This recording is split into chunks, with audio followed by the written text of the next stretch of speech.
are live. Hello, everybody, and welcome to the Empower Hour.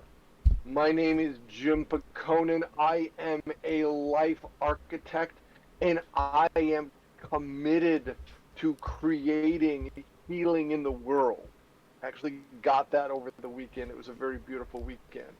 And I want my co-host here, Angelito, to introduce himself before we talk about not only today's very exciting topic, but Ooh, we have a yes, it is. slideshow. And I have a picture of Angelito 15, 16 years ago when we were right next to each other the first day we met. That Angelito, is introduce intense. yourself as we Thanks, Jim. And empower by the the way, people. by the way, this slideshow was like brought on to me 5 minutes before, and I was just taken. It was like back into an amazing, given an amazing memory. But anyway, I'm Angelito. Hi guys, welcome.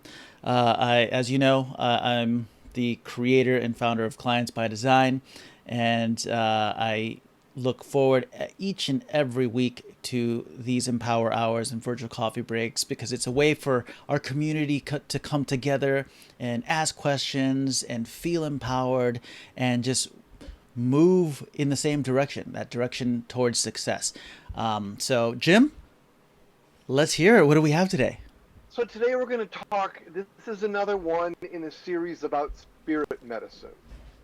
And as time evolves and as we in our society actually mature and get wise, we are looking at alternative methods to healing.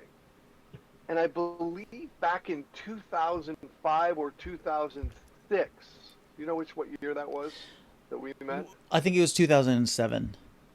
So back in 2007, I will course correct in the moment. I actually took my second trip down to Iquitos, Peru to experience an ayahuasca ceremony. And before we actually go into the ceremony and such, I'm going to tell you a little bit about the pre-work, about Iquitos, and how I kind of see spirit medicine. I'm going to start with spirit medicine. I find spirit medicine so powerful in the coaching world. If you are a coach and you are using spirit medicine, it literally behooves you to hone your skills on the medicine before starting with the medicine. Oh, our other co-host has joined us. Recording in progress. And Thank don't you for. worry. Yeah, and don't worry, Jim. I've got I know, the I know, recording I from know. prior. Okay, cool, cool. So before I get into spirit medicine, I want to introduce the amazing, the incredible, the awesome, the The very special incomparable. coach, the generalist herself. Good morning or good afternoon. I don't even know what time it is for you guys. It's Just ridiculous say o'clock good here. day, mate. G'day. How are you, Miss Amy? I'm well. I'm in wake up mode. I literally just rolled out of bed. So Okay, so as you're in yeah. the makeup world, today we're talking, this is another episode about spirit medicine. And today we're going to Nice. talk about ayahuasca. I do not know if you've had any experience with ayahuasca. Oh, That's beautiful because we get another valued opinion. I love Amy's Different opinion on perspective. another her perspective about it. But again, I want to spirit medicine. Spirit medicine to me is an important alternative to therapy and to coaching. Spirit medicine is utilizing the spiritual, emotional, and physical properties of different ingredients so as to create the space of transformation.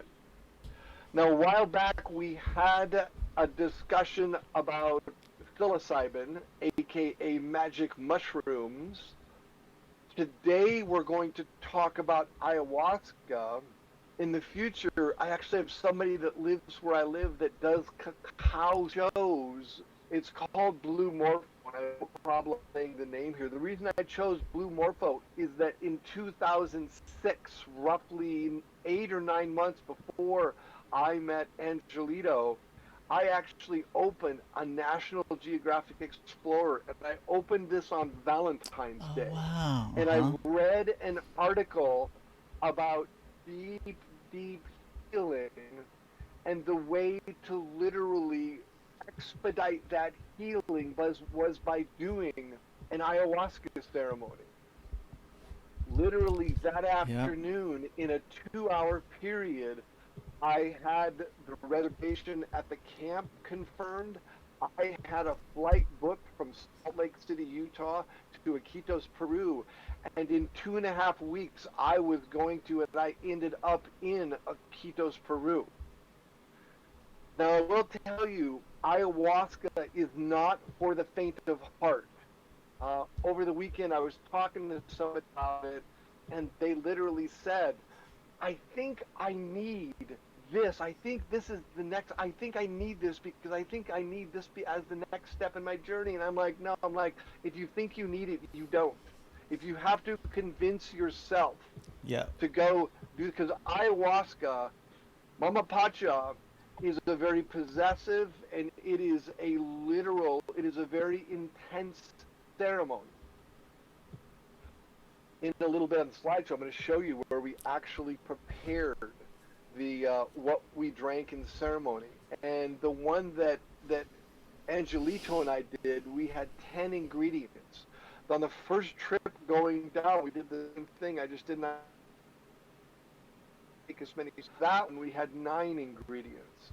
And it is literally a mind alteration state that gets you to a space where healing is, whether you call it turbocharged or supercharged, you can, with the right intention, with the right preparation, and with the right people, you can and will transform your life.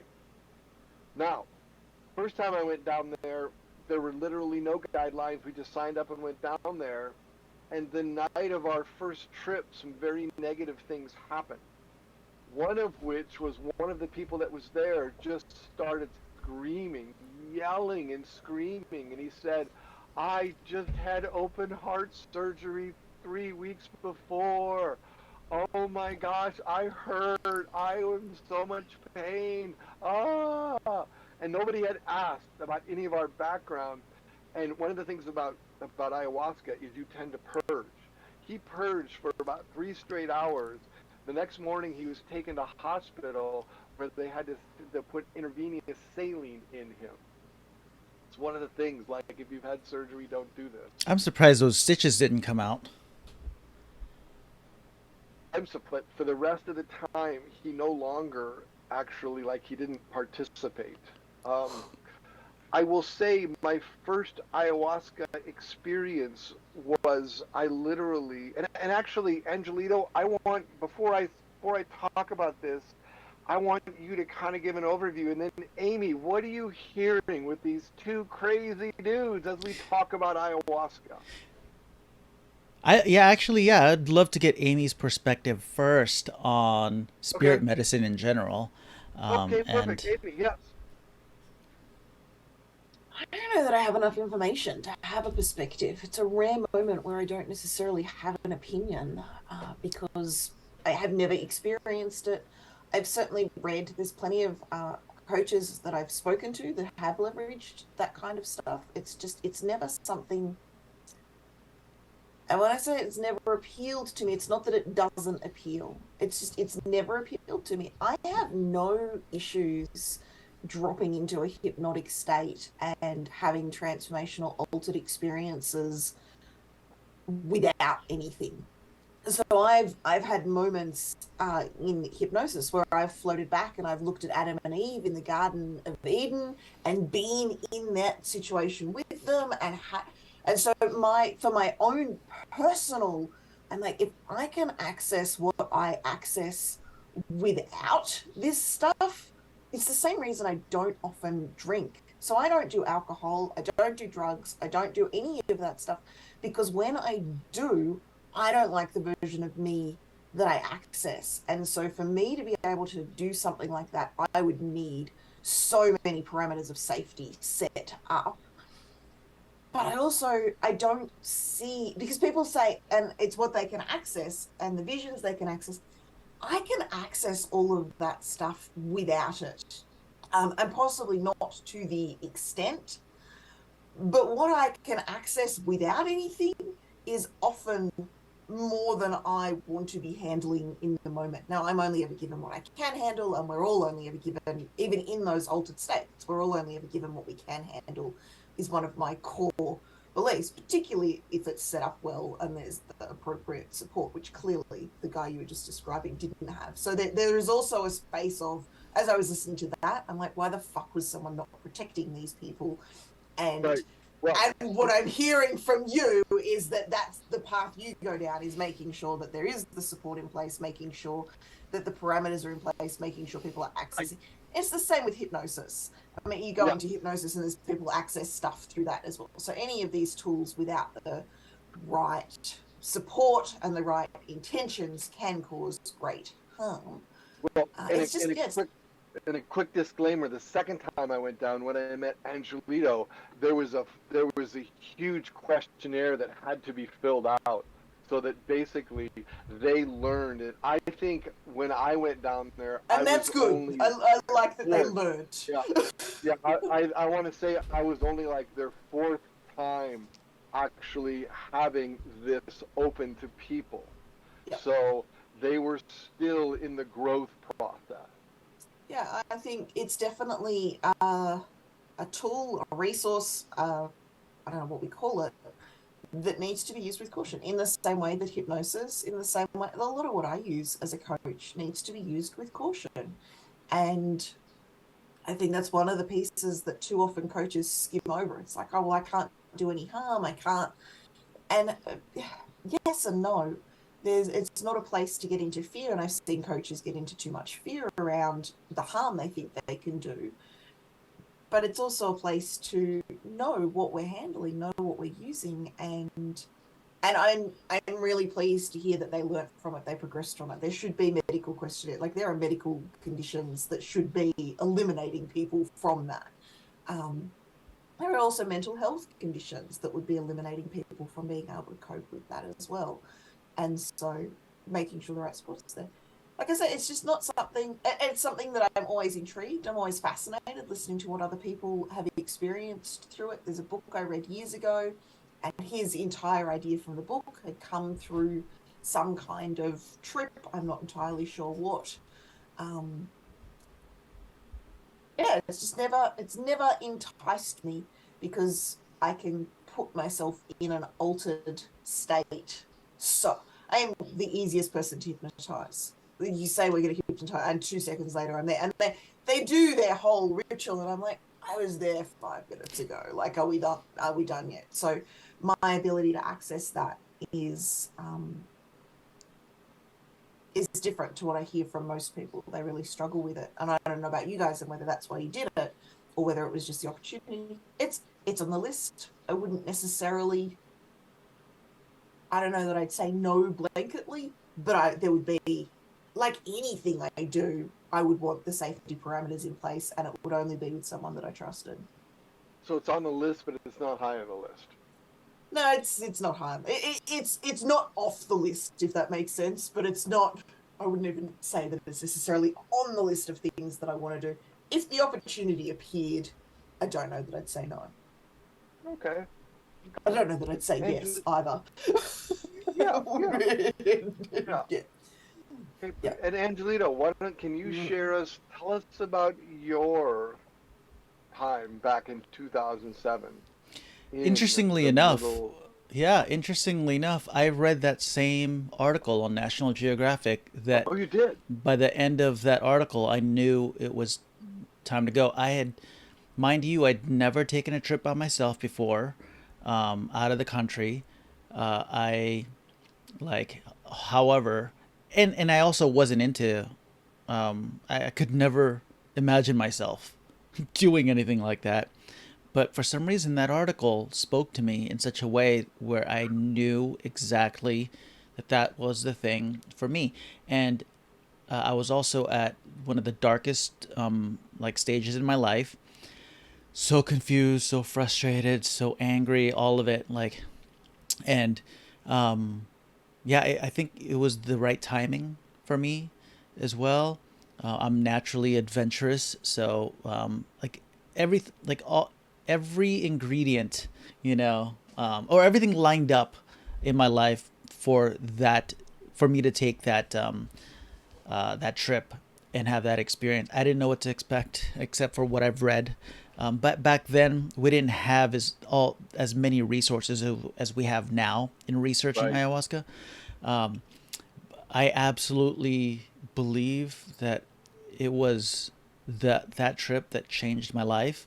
I wouldn't be who I am today, or like maybe even be a coach, because it was that trip where I learned so much about me and changed so much of the things that I was doing in my life. That wasn't even my intention.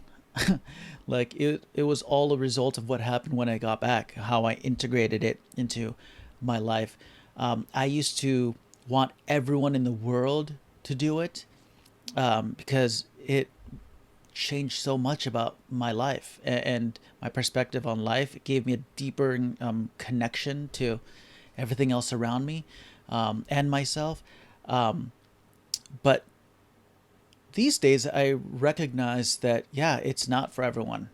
And like you said, Jim, if someone is, it's not like an inner knowing of like, oh, that is the direction to go, because even fear won't get in the way. Woo. If when ayahuasca calls, Mm-hmm. even fear, even your own fear or your own ideas of what it would be like will not get in the way. You will make it there. You will go. You will be connected in one way or another. The fear. I'm going to share what my first ayahuasca experience was, and that was the year before we met. And literally, I remember taking it, and I don't know that I had obvious fear. Does that make sense? There was Yeah. just there was John, there was Darcy, there was me. I cannot remember the guy that had the heart issue, and then there was two gentlemen that were both TMers, transcendental meditation guys, and we had all gone through. In when I show you the slideshow, one of the pictures shows the journals, and back then I would incessantly journal, and I hadn't picked the reason that I went down to there because there was a specific reason that I was going to do, and I believe I did that in either session 3 or session 4 is when I took the big one on, the whole reason I went down there. But in session 1, it was just the space to find peace in my own soul. And that was the intention. And I remember because there was two ayahuasqueros, one who's English spoken, Hamilton, and then there was another Don. Was it Don Pedro? Was I can't think of. Do you Dan remember his Alberto. name?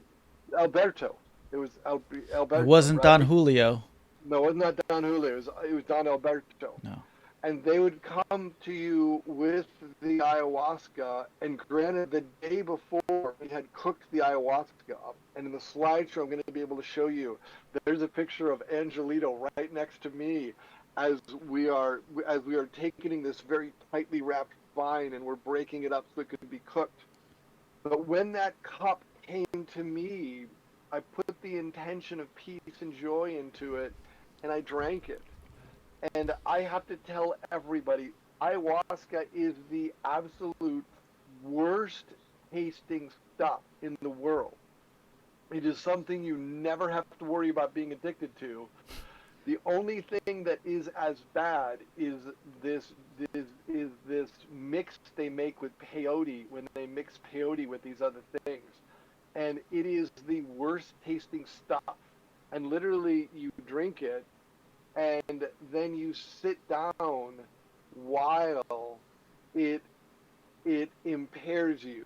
And one of the things, right, ayahuasca has a physical, has a spiritual, and has an emotional shift that it brings on you. And the first night was very interesting because Angelito, and we have not talked about this ahead of time, but the first night was the only time that I had a full in color, in black, white, grays, and neon green, neon orange, and neon yellow. It was the first time you saw all these psychedelic shapes. And literally, if you didn't just kind of pan out in your head and you started panning in, they would vibrate to the point to where I physically got uncomfortable. And this happened about 20 minutes after I took it. This stuff actually kicks in very quickly. And side note, I have learned that I am very chemically sensitive. I don't care if it's ayahuasca, if it's mushrooms, if it's cacao, which I haven't done an official ceremony, but I've been playing with cacao.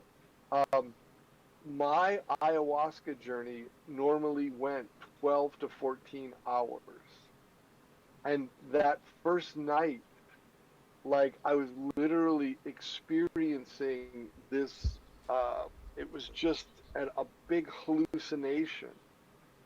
And then all of a sudden, in a corner of the hallucination, everything started like turning, and it was like it was this very dark hole, this very dark thing that was like drawing you in. And I clearly remember Alberto and Hamilton, they were all of a sudden, they were in my mind saying, no, no, no, no, no, no, do not go in there. And Hamilton, he was singing in a caro at the time, but quite literally, in my experience, I was just drawn to that hole, and I went down that hole, and I literally, in my head, and I was screaming, and I was screaming in my head, and I was screaming because I went down this very scary, dark thing till I was in this dark space. I was terrified. I was so scared, and I was literally screaming. And at that point, they were over me, and they were doing the Icaros over me. They were literally doing these Icaros over me, and they were in my experience. And people, I can't explain how, but we got to a calm point, and then all of a sudden, I was just in this space of peace. And the funny thing is, most everybody else, like I said, the one guy was screaming because he had all this pain. One of the two TMers did something that was strictly forbidden. He was doing some things that were strictly forbidden, and they all got up and they went over to him and they took and they were like, and they were like, oh yeah, and they were just like doing this, and they all went and sat down. About 20 minutes, he's just screaming. He ended up getting up the next morning. He and his buddy packed their stuff and left. But me, at about 11, 12, everything broke up. I was still in my experience. So I went to bed, and it must have been 2 or 3 in the morning. They were still, Alberto, Hamilton, and some of the apprentices were still singing over in their tent, which was right next to me. And about 2, 3 in the morning, I actually unzipped what I was in, and I purged everything. At which point, Alberto and Hamilton were like, yay! And they were all clapping and cheering. And that's when I basically laid down and I would just start having quiet, deep experiences with it that went until after breakfast the next morning. So Nice. it is not for the faint of heart. That was one of the most intense ceremonies that I went through. Angelina, would you like to share one of yours? What are you? I mean, they were all intense. There's never any non-intense moments. And as a young, naive, 27-year-old at the time with the mind of a 15-year-old, I did also, on my very first ceremony, did what I was advised not to do, but I did it anyway. I asked for a second dose because nothing was Oh happening. man! Oh, Yeah, you're kidding! nothing was happening, but everyone else seemed to have, I was like, well, that's not fair. Everyone else is having a trip. and I'm not. So ayahuasca gave me the biggest trip of my life. And like you, mine didn't end when everyone else's ended. Mine actually didn't end until like the afternoon the next day. And I was in fear the whole time because I thought I was never ever going to wake up from it or get out of it Oh wow. until, yeah, the shamans were like, there's spirits around you right now. And like they were seeing things. They're like, spirits around you, they're playing with you. Like, and so they did the whole ceremony thing. And as immediately after they did that, it felt like whew, I was dropped and it was good. Everything was good. And I knew never ever to not listen to the shamans again. But yeah, like it's I mean, I could there's so many stories, and notice how like this was how many years ago? 15 years ago, and Yeah.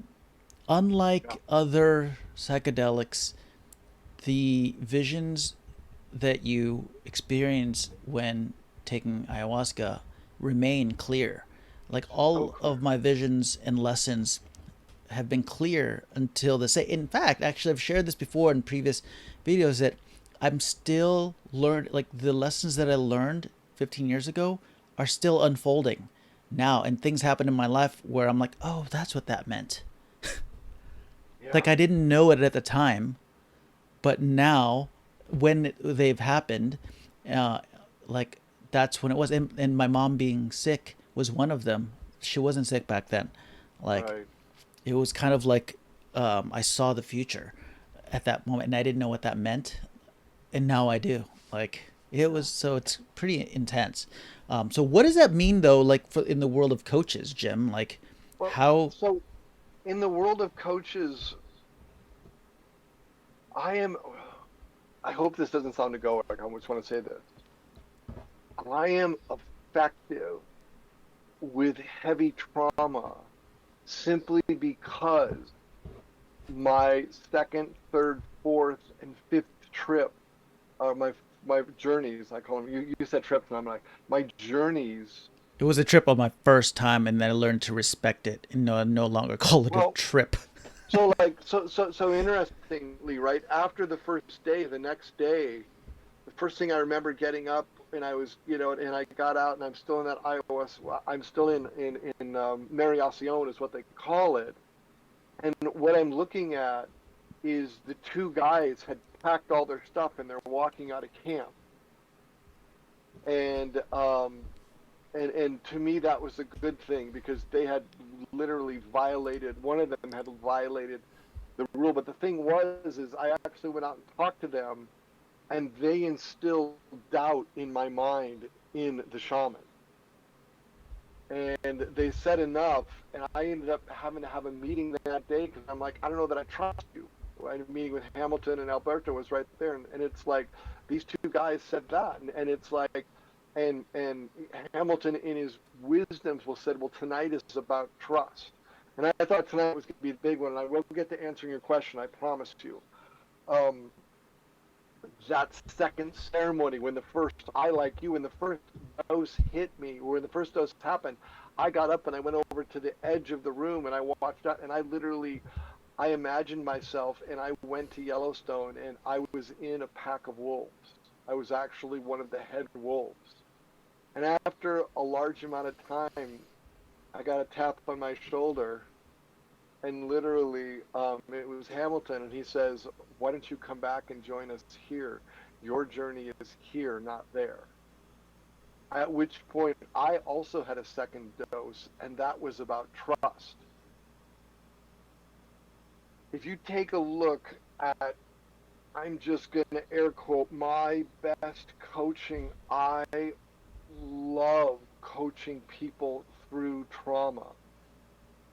In my third ayahuasca ceremony, I commanded that the man that sexually abused me, I commanded that he be brought in front of me.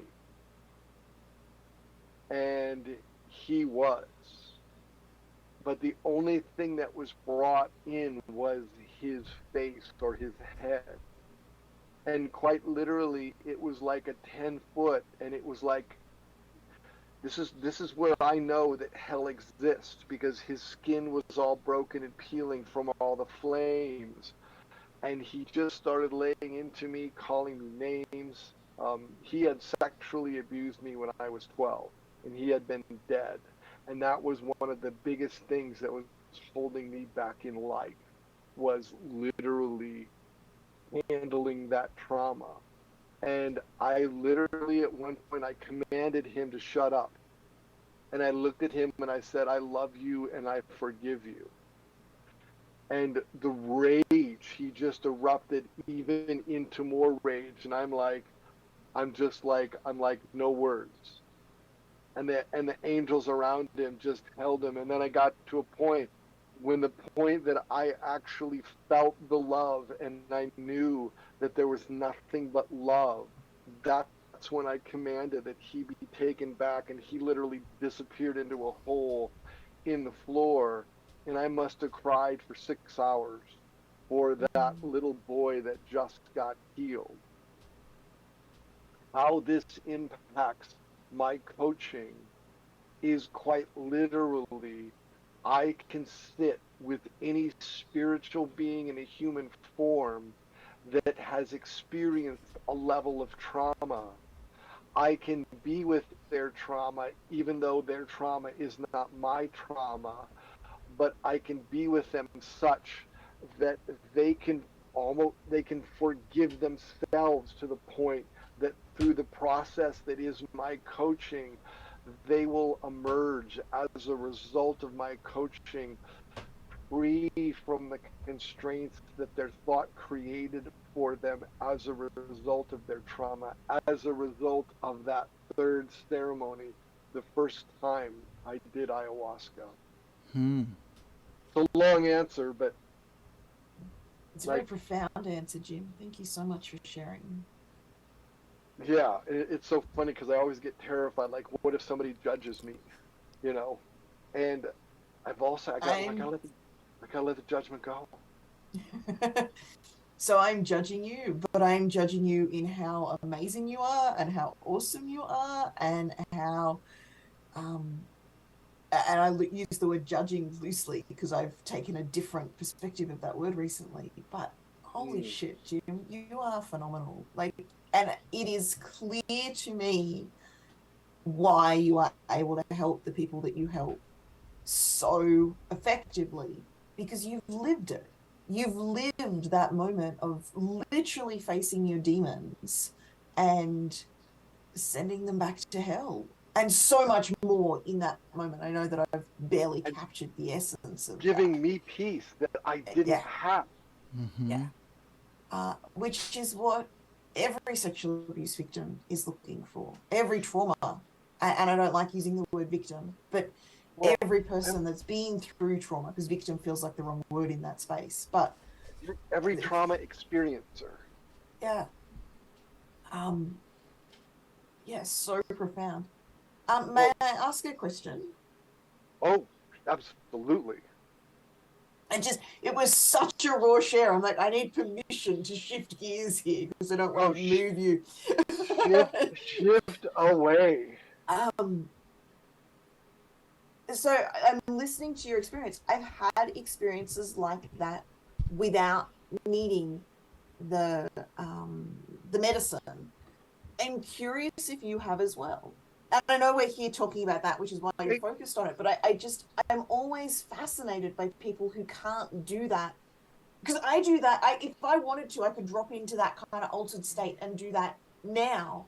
And I find it fascinating that not everyone seems to be able to do that. And I was just curious, do you have experiences both ways? Like with because obviously that was I empowering mean, for you in the moment. And then, I would have to say yes. It's because that spirit still resides within me, as does the spirit of peyote, as does the spirit of the mushroom. I could sit here. I mean, I think a while back with Angelito, I actually played, because in one of the ones that Angelito and I did, somebody actually recorded the ceremony, which at the time was expressly forbidden. But somebody put a little microphone in there, and I got a copy of it. And the minute I listen to it, I can visit that space of healing like this. And I've done breath work sessions, right? And I've done this spiritual breath meditation, and I have healed myself. The night I was diagnosed with cancer, I did that with my now ex-wife. I basically talked to the tumor, and I knew I was going to live. I still question that based upon the doctors, but I was able to literally talk to the tumor and tell the tumor that it was going to die and it was not going to take me with it. And I did that, and under no, I was in an impaired state, but it wasn't anything physical that I took. It was the ability to open up. I think growing up, I really think we're given these binders on us, and I would suspect somewhere along the line, Amy, you were not given those restrictive things about spirits and about the devil and medicine, and it's like that's why I think They you are tried. yeah, Just, but they didn't succeed. your spirit was far stronger than mine. But now that I've experienced these things, I do not need to go into a state of impairment to do healing. And when I used to do breath work, and the funny thing was, right, I'm a theta healer. I guess the best example of that is I'm a theta healer, and the last two courses I went to Italy, and I was sitting in a room of 50 plus people, and one of the Italian guys gets up and says to the teacher, and the teacher was English, but he had a translator. He said something to the effect of, "What is he doing here? He doesn't speak Italian. Nobody can talk to him. How is he going to do healing when he doesn't speak our language?" And I remember the teacher looked at me and said, "Why don't you answer that?" And I basically said that healing lives in the space of love, and at your core, true love does not, it surpasses whatever language barrier that you think you have. And with the gentleman that asked the question, I ended up being paired with him, and with the same camera that I've taken, that I'll show you what I call some spirit photos, because you can see very physical evidence of spirit. This one picture, when he's doing a healing over me, you see all these spirits, you see all this roughness. And I really, in that trip, there was no drinking, there was no tobacco, there was nothing. We had to go through this full certification process, stone cold sober, and I had so many spiritually transformational experiences, and there wasn't any impairment. I think what you say is really key to help anyone listening. We just need to open the door. And once the door is open, and some people will need to have that door opened multiple times to be able to connect with it. For some people, it's that opportunity. So I remember channeling stories as a kid. I remember there's one that I use all the time with my clients, and that I remember sharing it with my sister when I was younger. I don't know why I held on to that. I'm going to take away your strongest spirit. I don't think it's anything to do with strength. I think it was just that was the experience I was sent here to have this round on Earth. I fear the stronger, and then that comparison, not for you so much, Jim, but the comparison that people bring into stronger versus weaker. And it's like, I don't think it's a strength of spirit. I just think that's the experience that I was sent to have. But I see for so many other people, that doorway, they do need something to open that doorway. And every now and then, so I said before, I don't drink, and I don't drink very often at all. But this week I've been processing some really deep personal relationship. I don't like using the word trauma, but trauma would be accurate. And I pulled out the vodka. Like it was this moment of I need to feel into this more deeply. Now, interestingly, I drank the vodka and went, well, that did nothing because I'm already as open as I can be to this. And so there's a doorway both sides to this. Sometimes we're already there and we've just got to acknowledge it. And sometimes we need the tools to help us. You know what I love about that story? Is so I really believe, and there was a time when I was working with recovery people that I wanted to learn about the spirits of the different alcohols and how they impacted the different person. You were already so open that the spirit of the vodka could not open you up anymore, so it literally had no effect.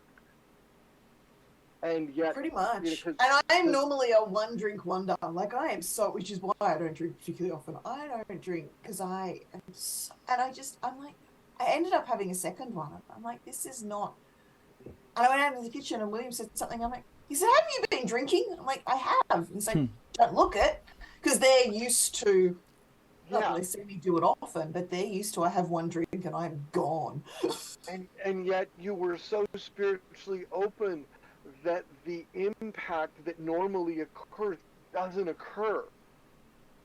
No, so, the impact didn't occur because I was so open. I just didn't like the messages that I was getting, and so my story that I was telling myself was, I'm not. This is not what I'm wanting to receive right now. Maybe if I drink, I'll receive something different. And of course, I didn't, because the message. Right, maybe if I drink, I'll receive the message that I want to get, and you didn't. That is what is so beautiful. I kept the same message. And it's. I mean, we will have to do another episode about spirit medicine of actual alcohols.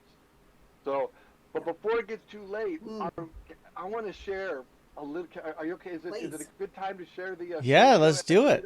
Yeah, so for sure. We're gonna do a screen share. We'll hope it works. Let's see. Boom, and then I go here. So can everybody see that? Yes, I can. Can you see it, Amy? So there's me. Amy? Wait. So okay. I'm muted. I can. I was doing thumbs up. Okay. Yeah, we can't see you. So here we are on the bus heading into camp, and this is actually there's an intermix of the two trips, but this is the trip. And a little bit later down the line, you're going to see a photo of Angelito. But this is the picture, and this is what the Yama like we literally went 50 kilometers outside of Iquitos to get to the camp, and there was buses of people, so I head out as we were going into the camp. That's the final bus, but you can see the canopy of the Amazon. It's quite beautiful, right? And this is Blue Morpho, and the building to the left where the ceremonies happen, right? And a funny thing about this picture is that to the left with the blue hat, that's Alberto.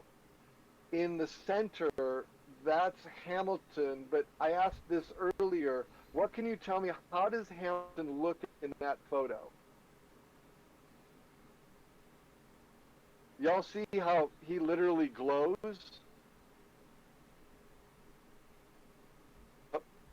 Yeah, I can hear you. Yeah, mm-hmm.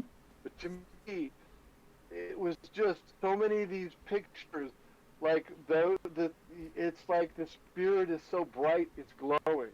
So that's the bed. That's what a bed looks like. You're basically up the zipper and you go in there. The next two I'm going to kind of go through because that's how big that's why you had to have that bed, is because that's a grasshopper, which is pretty much the size of my hand. It's like a 4.5, 5-inch grasshopper. This is where the day we got there, this is where we made the ayahuasca. So the next picture, if you look, you'll see me. I'm kind of in the black t-shirt. Hamilton is in the center there. And then who's to the left of Jim there? Well, to the right of you, but to the left of you in the picture, yeah. To the left of me in the picture, but to the right of me. That's Angelito. There he was. And here we are.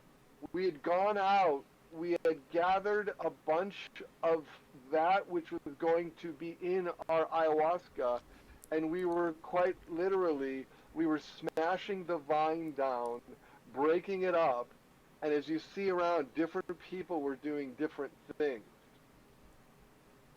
Once it was in there, it was put in these pots, and basically the shaman would blow tobacco over it to keep all the bad spirits out of it. But in this, they would literally cook the ayahuasca.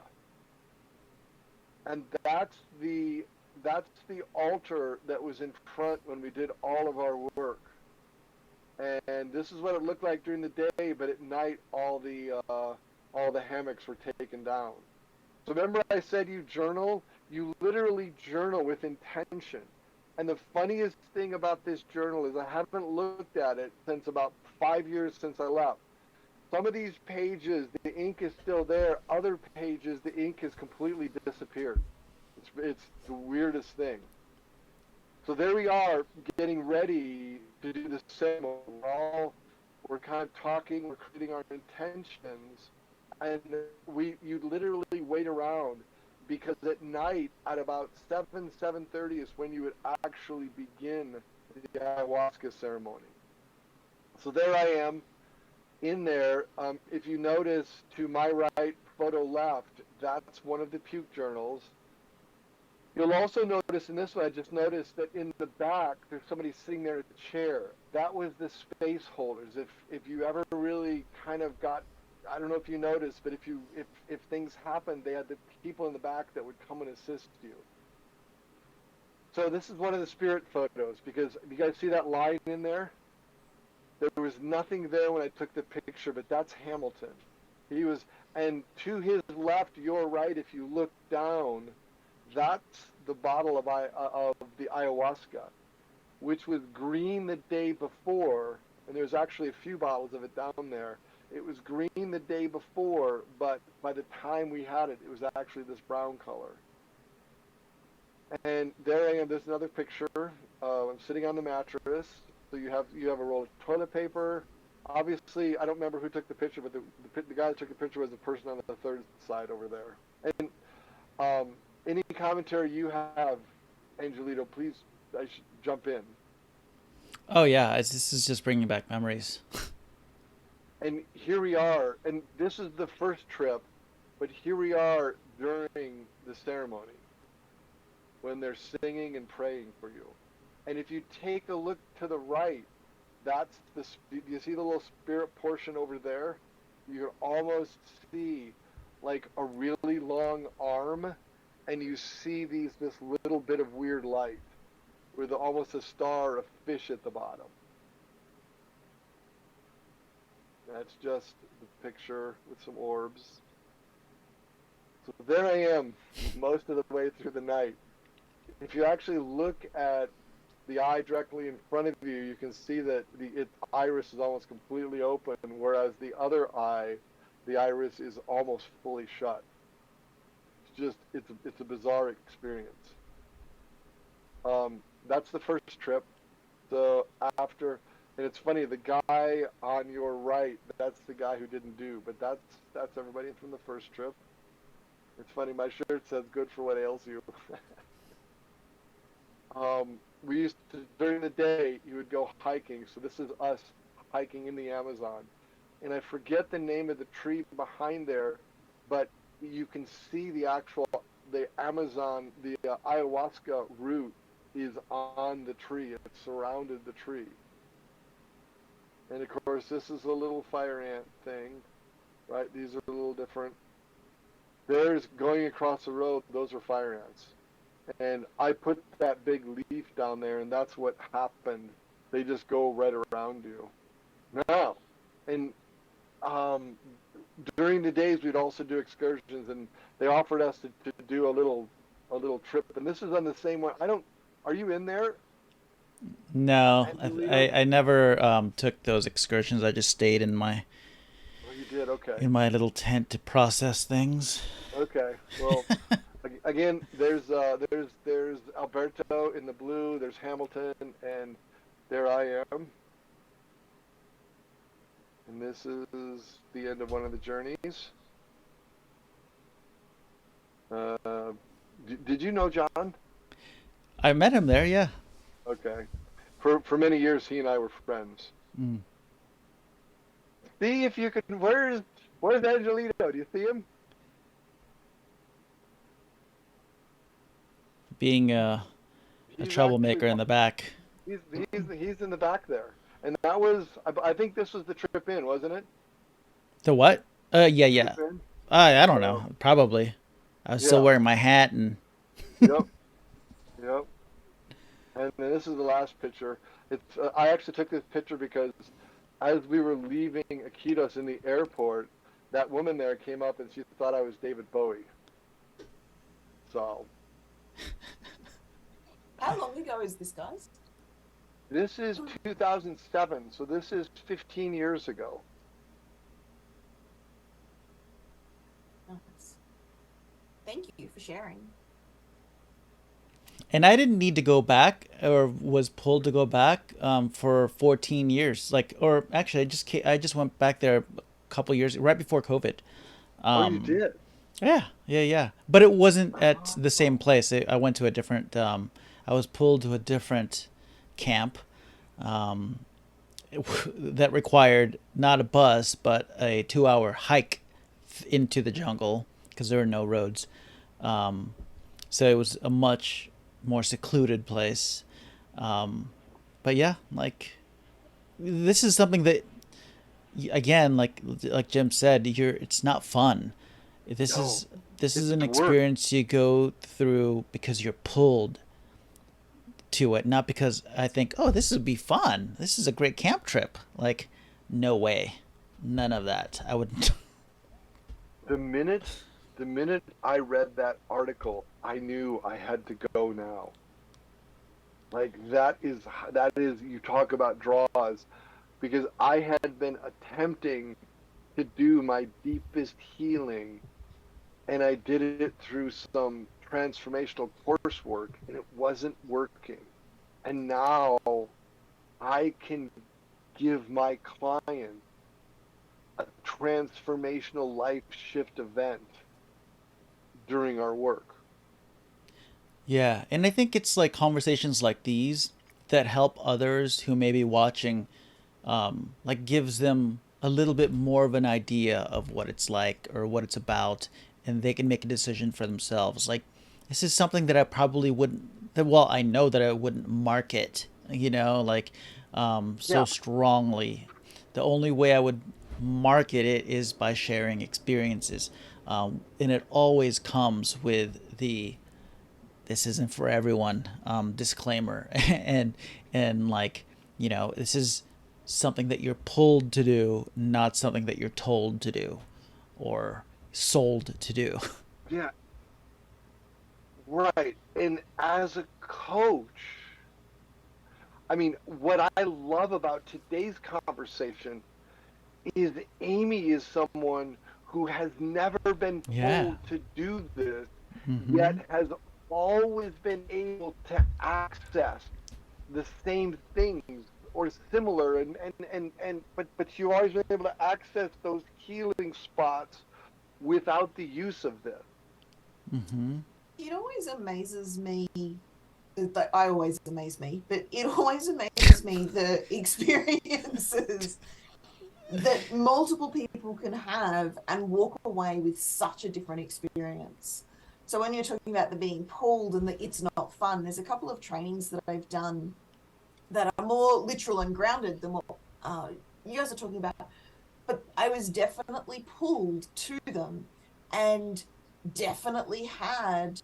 There's a facilitation training I remember, and I was up the Tuesday night. I spent the entire night in the bathroom purging, as you so lovely called it, Jim, um, to process. It was not fun, but Jim was at Transformational. And I talked to people about that. And the people that were there with me didn't have the same experience. It wasn't enough for them to open the door and for them to. And I remember laying on the bathroom floor, fully shaking, almost exorcism like with what was leaving my body and what I was removing. And I talk to people about that, and they're like, I think that can't be true. And they'll doubt it. And then I talk to people like yourselves, and there's a different energy. I've been going, yeah, I bet it was. Yeah. It was very, very transformational and very, very weird experience to be in. But the thing that you said, Angelito, it's not always fun. And I think too often people are consumed, and sometimes coaches are consumed by only doing what is fun.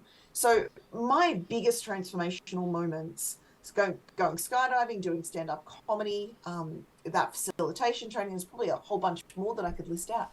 None of them were fun in the moment. And I remember saying to someone that I was going to go skydiving, and I said, I'm terrified of flying, and I'm terrified of heights. I'm terrified of falling, as all of us are. We've got the fear of falling is in us as babies. It's innate. The others I've learned, the fear of falling is innate.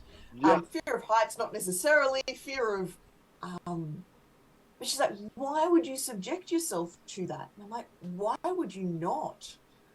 This is an opportunity for me to grow. And the same with the stand-up comedy. I was literally in the bathroom shaking, vomiting before I walked onto stage. And I remember talking to someone, she's like, why would you do something like that? I'm like, because that's where the transformation and the growth comes from. And I think too often people are consumed by, it has to feel good and it has to transform, and sometimes it does feel really good. Like I've had transformative moments, none of which I will share publicly because of the way in which they were conducted, that have felt amazing. But just because it doesn't feel good doesn't mean it isn't good for us. And when we can distinguish that, and that's what I'm hearing from both of you, is it wasn't, Angelito was hiding in his tent. Hiding is possibly not the right word, but not hiding, processing. Processing. Like I didn't go there for the sights. Like Well, and I think it all comes back to intention. What are we there for? And I think the three of us are definitely on a journey of transformation and are committed to our transformation, and will do whatever it takes to get that. And I think more people should have that attitude, which is judgmental of me and a little bit preachy of me, but that's what I think. I think that everyone that, and the people that won't do it drive me nuts. The people that are stuck in complaints, like I'm stuck in this state, my life sucks. I'm like, here is an opportunity for you to do something. I know that would be uncomfortable. I wouldn't enjoy it. No, but it would transform you and you'd start to enjoy life more. Like what's the price that we're willing to pay? Yeah. And what's the cost? What's the cost in your happiness, in your success, and in your ability to create an amazing life out of not taking your trauma off? If you're someone watching this, and if you're a coach watching this, what will it take to take you to that next level? Yeah. Could be a course, could be a medicine, whatever it takes. Could be a meditation. The mantra, whatever it takes. Yeah. You just have to want it. When you have to choose it, and you have to choose it whether it's going to feel good or feel not so good. I think another way of maybe putting that, at least in my experience, is you just have to be open and allow it to choose you. You just have to be open. Powerfully spoken. Powerfully spoken. Oh, and it's the top of the hour again. Yes, I know. It goes so fast. It always does. You've been listening to the Empower Hour with Jim, Angelito, and Amy. First off, I want to thank you for taking the most precious thing you have, which is your time, to share as we discuss a fairly touchy topic. And next week, we even have our topic next week. I need to don't announce it yet. Okay. Yeah. We have our topic, so we look forward to seeing you next week right here in the Empower Hour. We like to keep it from Amy as well, because we like to keep her, surprised. And and look how well she handles like these surprise topics. Like, I'm up for whatever. I Oh my God. I do well walking into a conversation and just chiming in. yeah. Well, let me end this broadcast real quick. So thanks everyone for watching. We'll see you on Thursday's VCB and next again for Empower Hour next Monday. Till then, what, Jim? Amy? Until then, an amazing week. I love it. Okay. Bye, everyone.